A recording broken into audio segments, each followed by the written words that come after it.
Karena satu hal itu, Abu Lahab yang sudah tabbat yada Abi Lahab, nas Al-Quran divonis langsung oleh Allah Ta'ala, manusianya masih hidup, tempatnya neraka. Dimimpikan Abu Lahab setiap hari Senin dari ibu jarinya mendapatkan minuman di neraka, minuman surgawi. Sehingga setiap hari Senin Abu Lahab minum minuman surgawi di neraka. Seperti ini. Al-Habib Umar bin Muhammad bin Salim bin Hafid Mata'allah bituli hayati. Di masa Habib Anis saya pernah menanyakan tentang hadis, tentang cerita tersebut. Maka apa komentar Habib Umar? Habib Umar mengatakan Allah Ta'ala ingin membuat maulid Nabi hatta finnar, sampai di nerakanya Allah Ta'ala. Di neraka tetap ada maulid. Di neraka hari Senin tidak boleh ada kesusahan. Di hari lahirnya Nabi, orang yang di neraka yang pasti diseksa, gak mungkin dapat kenikmatan. Dapat kenikmatan dari Allah Subhanahu Wa Ta'ala, yaitu minum minuman. Untuk Abu Lahab ada maulid di nerakanya Allah Subhanahu.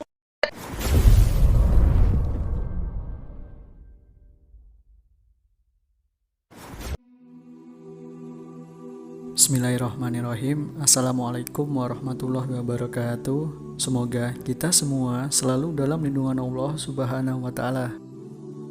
Benarkah Abu Lahab diberi minum setiap hari Senin di neraka karena pernah merayakan maulid atau gembira waktu kelahiran Nabi SAW? Mari kita jawab subhat para habaib ini, teman-teman, yang mengaku katanya keturunan Nabi SAW, tapi malah sering membuat bid'ah yang padahal itu dilarang oleh Nabi SAW. Mudah sekali menjawab subhat mereka, teman-teman. Meskipun mereka bersusah payah mencari-cari dalil dan kias untuk mendukung amalan bid'ahnya, pasti ahlu sunnah akan sangat mudah untuk membantahnya, teman-teman. Meskipun orang awam seperti saya. Bantahan ini saya nukil dari Ustadz Zulkarnain Sunusi. Bantahan yang pertama, kisah Abu Lahab diberi minum setiap hari Senin di neraka karena bergembira dengan kelahiran Nabi SAW itu bukan hadis, tapi hanya kisah yang tersebar. Itu pun yang diakui kebenarannya hanya kisah waktu Abu Lahab gembira dengan kelahiran keponakannya, yaitu Nabi Muhammad SAW. Sedangkan kisah yang diberi minum di neraka ini hanya tambahan yang tidak ada asal-usulnya. Yang kedua, kisah Abu Lahab diberi minum di neraka setiap hari Senin karena gembira dengan kelahiran Nabi SAW adalah bertentangan dengan ayat Al-Quran. Di dalam surat Al-Furqan ayat 23, Allah berfirman, "Dan kami hadapi segala amal yang mereka kerjakan, lalu kami jadikan amal itu bagikan debu yang berterbangan." Quran surat Al-Furqan ayat 23. Jadi jelas bahwa kisah itu bertentangan dengan ayat Al-Quran, teman-teman. Karena amalan orang kafir di akhirat itu tidak ada gunanya. Amalan mereka bagikan debu yang berterbangan.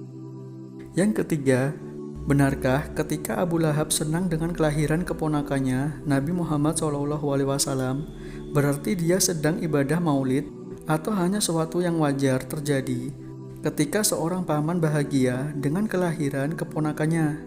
Silahkan kalian nilai sendiri saja, teman-teman. Yang terakhir, si Habib dan jamaahnya sambil ketawa mengatakan bahwa Allah Subhanahu wa Ta'ala ingin menunjukkan bahwa di neraka pun ada maulid setiap hari Senin dengan diberinya minum Abu Lahab setiap hari Senin. Subhanallah. Lalu, apa jawaban yang tepat untuk mereka, teman-teman? Jawaban saya cuma satu dan tegas, yaitu gedabrus. Apa itu gedabrus? Gedabrus itu adalah banyak omong, tapi omongannya dusta semua. Wallahu a'lam bishawab. Wassalamualaikum warahmatullahi wabarakatuh.